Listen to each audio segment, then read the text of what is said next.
नमस्कार दोस्तों। तो आज की इस वीडियो में करते हैं क्वेश्चन नंबर 9। क्वेश्चन नंबर 9 में कहता है हमसे कि a car takes 2 hours to reach a destination by travelling at the speed of 60 kilometre per hour. एक कार है, ठीक है, और कोई एक एक लड़का है या फिर एक लड़की है, जो भी आपको मानना है मानो। उसको अपने घर तक जाना है, कहीं भी जाना है, उसकी डेस्टिनेशन है।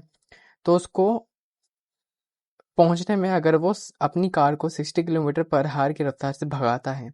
अब 60 किलोमीटर पर आवर की रफ्तार का मतलब क्या है? यहाँ पे पर आवर का मतलब समझो, 60 किलोमीटर पर आवर यानी कि 1 घंटे के अंदर वो 60 किलोमीटर की दूरी तय करेगा। तो अब उसको 2 घंटे लग रहे हैं पहुंचने में, कंप्लीट 60 किलोमीटर पर आवर की रफ्तार से अगर वो कार को चलाता है। यानी कि एक तरीके से देखा जाए तो 2 इंटू 60 कितने हुए? 120 किलोमीटर पर आवर, यानी कि 120 की जो डेस्टिनेशन है वो है, यानी कि 120 किलोमीटर वो अपना रास्ता तय करेगा। तो पहले केस में हमको यहाँ पे मिल चुका है क्या, कि अगर वो 60 किलोमीटर पर आवर की रफ्तार से गाड़ी चला रहा है तो वो अपने डेस्टिनेशन में 2 घंटे के अंदर पहुंच रहा है। ये केस फर्स्ट है हमारा यहाँ पे, ठीक है, ये हमारा पहला केस है। और अगर अब हमें बताना है कि how long will it take when the car travels at the speed 80 kilometre per hour. यहाँ पे जो था बंदा जो था हमारा, वो 60 किलोमीटर पर आवर की रफ्तार से गाड़ी को चला रहा था, ठीक है। अब अगर वो इसी गाड़ी को 80 किलोमीटर पर आवर की रफ्तार से चलाए, ना कि 60 किलोमीटर पर आवर की रफ्तार से, 80 किलोमीटर पर आवर की रफ्तार से चलाएगा, तो उसको अपने डेस्टिनेशन में पहुंचने के लिए कितना समय लगेगा, यानी कि 120 किलोमीटर ट्रैवल करने में कितना समय लगेगा।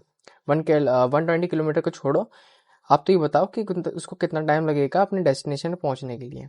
ये हमको पता है नहीं, ठीक है। इसी जगह मैं कुछ मान लेता हूँ, यहाँ पे मैंने मान लिया एक्स। एक्स मान लिया, ये हमारा सेकंड केस है, ठीक है। अब मुझे यहाँ पे लैंग्वेज में लिखूंगा कि यहाँ पे मैंने जो एक्स माना है वो उसको मैं यहाँ पे लैंग्वेज में लिखूंगा कि let us assume that number of hours take in case second be x by traveling at the speed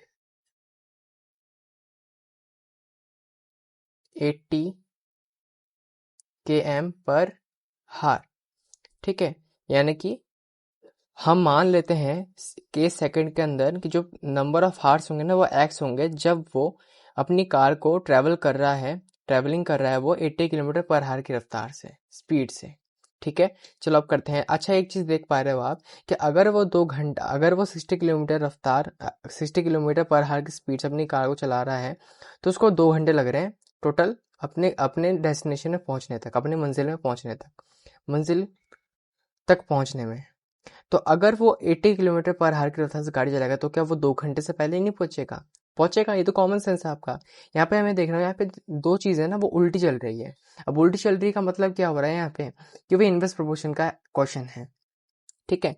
सो अब यहाँ पे इनवर्स प्रोपोर्शन का एग्जाम क्वेश्चन है, तो इसका फॉर्मूला क्या होता है? इसका फॉर्मूला होता है यहाँ पे x1 इंटू में y1 इक्वल के साइड में होता है x2 इंटू में y2। यही हमने पढ़ा है। x1 मेरा यहाँ पे 2 है, y1 मेरा यहाँ पे 60 है, x2 मैंने यहाँ पे लेट करा है x, y2 मैंने यहाँ पे y2 मेरे पास यहाँ पे गिवन है 80। 2 को अगर मैं 60 से मल्टीप्लाई करूँ, यहाँ पे मेरे पास सिंपली आएगा 120। x को 80 से करूंगा तो 80x आया इतना मेरे पास, ठीक है। अब 120 यहाँ पे रहेगा एज इट इज, 80 यहाँ पे x है, x को यहीं पे रोक लेता हूँ मैं, यहाँ पे x को रोक लिया, लेकिन जो 80 मल्टीप्लीकेशन में था वो इस साइड में आके LHS में डिवाइड में आ गया। सबसे पहले 0 से 0 कट हुआ। अब 8 और 12 सीधा सीधा मैं देख रहा 4 की टेबल से कट हो रहा है पहले एक बार, तो 4 3 ज़ा 12, 4 2 ज़ा 8, 3/2 आया। x की वैल्यू मेरे को यहाँ पे मिली 3/2।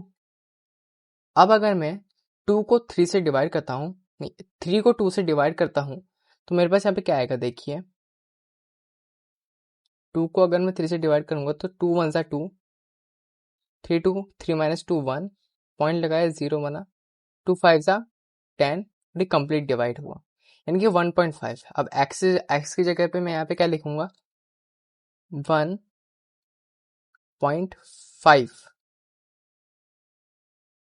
ये हो गई x की वैल्यू, यानी कि 1.5 घंटा लगेगा उसको अगर वो 80 किलोमीटर पर आवर की रफ्तार से अपनी कार को चला रहा है, ट्रेवल कर रहा है। ठीक है, और अगर आप चाहो तो इसको 1/2 के फॉर्म में भी लिख सकते हैं, 1/2 के फॉर्म में भी लिख सकते हैं। कैसे, वो मिक्स फ्रैक्शन बनेगा।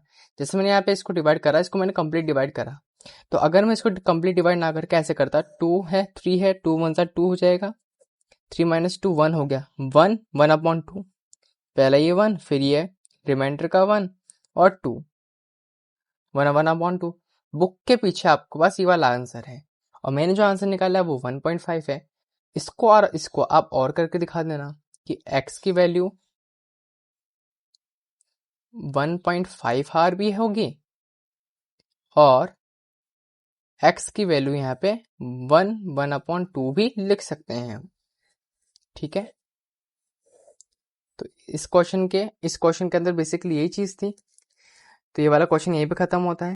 और हम अच्छा एक और क्वेश्चन था आपसे, क्या कि अगर आप चाहो तो इस गाड़ी का नाम अगर आपको पता हो, एम और ई से अगर आपको हिंट मिल रहा है, मैंने आपको हिंट दिया है, तो आप कमेंट बॉक्स में लिख देना कि ये कौन सी गाड़ी है, इस गाड़ी का नाम क्या है। लोगो भी आपको यहाँ पे दे रहेगा, लेकिन कैमरे में शायद तक वो ढंग से विजिबल नहीं होगा, तो मैंने यहाँ पे हिंट दिया है एम और ई से।